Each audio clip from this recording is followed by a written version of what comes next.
Visit our YouTube channel Online Solution TV or contact 072-646-8915 for more resources.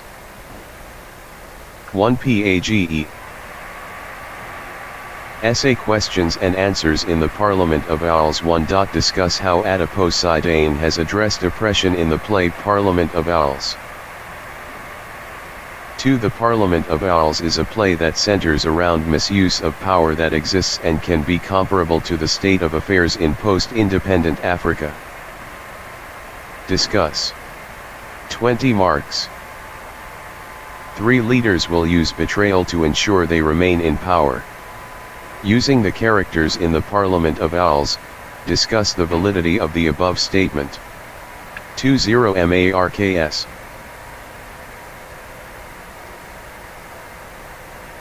4. Nothing good comes easy. Using illustrations from Adiposidane's Parliament of Owls, write an essay to show the truth of this statement. 20 marks. 5. Political betrayal and injustices always lead to a terrible fall. Using illustrations from Adiposidane's Parliament of Owls, write a composition to show the truth of this assertion. 6. Nepotism, political sycophancy, and intolerance are vices in our society today. Write an essay in support of this claim basing your illustrations on Adiposidane's Parliament of Owls. 7. Electing unfit and insensitive leaders may lead to the suffering of citizens. Write an essay in support of this claim basing your illustrations on Adiposidane's Parliament of Owls. 8. Many African leaders wallow in hypocrisy and pretense to satisfy their selfish interests. Write an essay in support of this claim basing your illustrations on Adiposidane's Parliament of Owls. 3. Leaders will use betrayal to ensure they remain in power. Using the characters in the Parliament of Owls, discuss the validity of the above statement. 20 marks. Visit our YouTube channel Online Solution TV or contact 072-646-8915 for more resources. 5 PA Power is sweet, and once one tastes power, it is almost impossible to convince them to let it go. In the Parliament of Owls, leaders in power resort to betrayal to maintain their influence, as will be discussed below. The birds are seen to betray one another and as a result, fail to create a common front through which to tackle their problems. While the owls make laws to give themselves an advantage as night birds over day birds, some day birds take the side of the owls, thereby making it easy for the owls to divide and rule. Telltale is misused by the owls to spread propaganda, making it easier for the owls to exploit the other birds. She is used by Red String, for example, to prepare the ground for the introduction of the moonlight law because the owls know that day birds trust her. Besides, she is entrusted with the duty of warning the birds, so it will appear like she is only doing her duty. Red String betrays Telltale when he sends her to spread propaganda against Osago, promising not to victimize Osago when the owls invade the weaver birds. Osago is however not spared, making Telltale appear in league with the owls. Also, he betrays her when Aram Titty arrives by immediately taking to the new alternative and threatening her into submission. He pretends that Telltale is declining the job because of the pay. Aram Titty, who has just arrived and is unaware of what had passed between them, is none the wiser. Besides, Aram Titty is in competition with Telltale, meaning that Telltale will either do the detestable job given or risk her reputation with the daybirds, which Red String threatens to ruin by revealing that she has been working with the owls. Aram Titty betrays both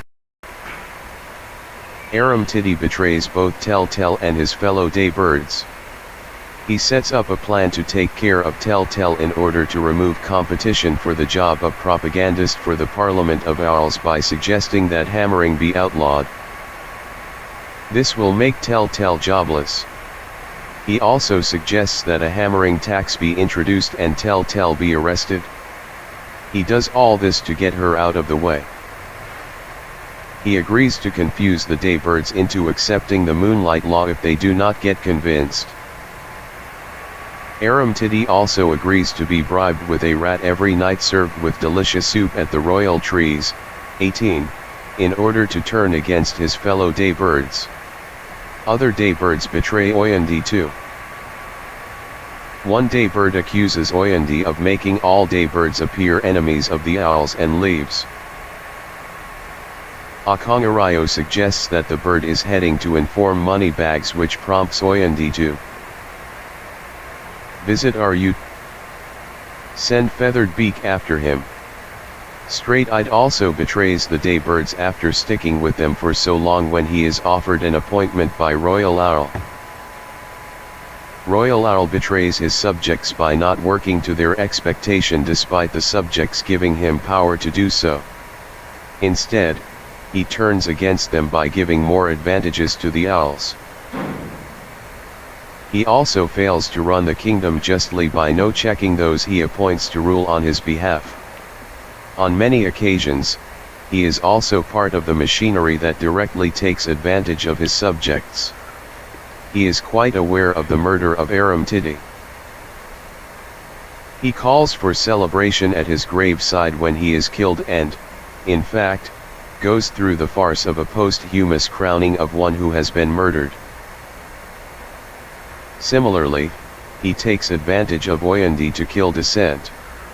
He gets her appointed to the Parliament of Owls in order to silence the daybirds. This way, he betrays the trust given to him by his subjects, who include the daybirds. It is also clear that Royal Owl has no friends. He is quick to judge Moneybags after it is revealed he has been working to overthrow him. He betrays the other owls by not ensuring a fair trial for Moneybags, whose condemnation eventually leads to the overthrow of the owls. It is also his naivete and ignorance which causes most of the problems in the kingdom. In conclusion, through the discussion of this theme, the playwright condemns leaders who turn against their electorate after they have been elected into office. He sees this as a great betrayal since the electorate signs a contract with the elected leaders, and it is great betrayal for leaders not to fulfill their end of the bargain after the elections. 4. Nothing good comes easy.